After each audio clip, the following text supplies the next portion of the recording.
Hello student, आज हम बात करेंगे सिंपल इंटरेस्ट और कंपाउंड इंटरेस्ट के डिफरेंस के बारे में। देखिए आपके कॉम्पिटिटिव एग्जामिन से रिलेटेड क्वेश्चन पूछे जाते हैं और मेरे अकॉर्डिंग ये वीडियो आपके लिए काफ़ी हेल्पफुल रहेगी।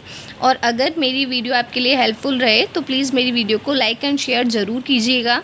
देखिए, सबसे पहले हम देखते हैं, मैंने दोनों क्वेश्चन में दोनों के बेसिस पे मैंने सेम डेटा लिए हैं ताकि हम डिफरेंस पता कर पाएँ कि क्या हमारे इसमें डिफरेंस आता है दोनों में, जब हम मनी सिंपल इंटरेस्ट के थ्रू पे करते हैं और कंपाउंड इंटरेस्ट के थ्रू पे करते हैं।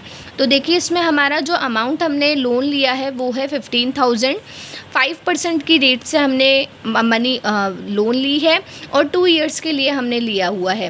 When we calculate SI then इसका फॉर्मूला होता है P into R into T upon 100। Value put की हमने और on solving we get 1500 rupees. यानी कि जब हमने 15,000 रुपये 5% की रेट से 2 ईयर के लिए लिए तो हमें जो इंटरेस्ट पे करना पड़ा वो 1500।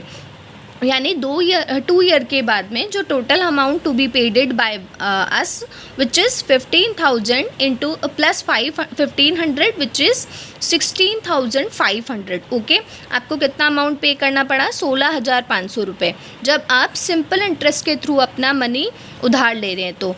और अगर आपने कंपाउंड इंटरेस्ट के थ्रू ये मनी उधार ली होती तो देखिए, इसमें आपका फॉर्मूला होता है ए। यहाँ पे आपका एसआई निकल के आता है, इंटरेस्ट निकल के आती है, जबकि यहाँ पे आपका टोटल अमाउंट जो आपको 2 ईयर के बाद पे करना है वो निकल के आएगा डायरेक्ट। तो A is equals to P into 1 plus R upon 100 its raise to N। वह वैल्यू हमने पुट करे 1500, 1 प्लस 5 अपॉन 100 स्क्वायर। यहाँ पे आपने ये 2 आपका ईयर्स है। 1500 105 अपॉन 100, 105 अपॉन 100।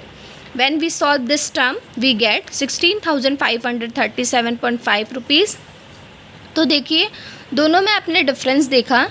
यहाँ आपको पे करना पड़ा दो साल के बाद में 16,500 रुपये, जबकि यहाँ पे आपको पे करना पड़ा 16,537 रुपये। यानी कि जब आप अपनी मनी कंपाउंड इंटरेस्ट के थ्रू पे करेंगे तो आपको ज़्यादा मनी पे करनी पड़ेगी और एसआई के थ्रू थोड़ी कम मनी पे करनी पड़ती है। ये इन दोनों में मेजर डिफरेंस होता है। एक्चुअली इनमें मेजर डिफरेंस ये होता है कि जो एसआई होता है वो हमेशा प्रिंसिपल अमाउंट पे कैलकुलेट किया जाता है। प्रिंसिपल अमाउंट ही इसमें पूरे साल भर के लिए या 2 साल के लिए 3 साल के लिए हमेशा प्रिंसिपल अमाउंट ही पे ही आपका एसआई कैलकुलेट किया जाएगा। जबकि जो सीआई होता है उसमें P एंड R दोनों कैलकुलेट होती है। Compound its complex, both are similar. Okay.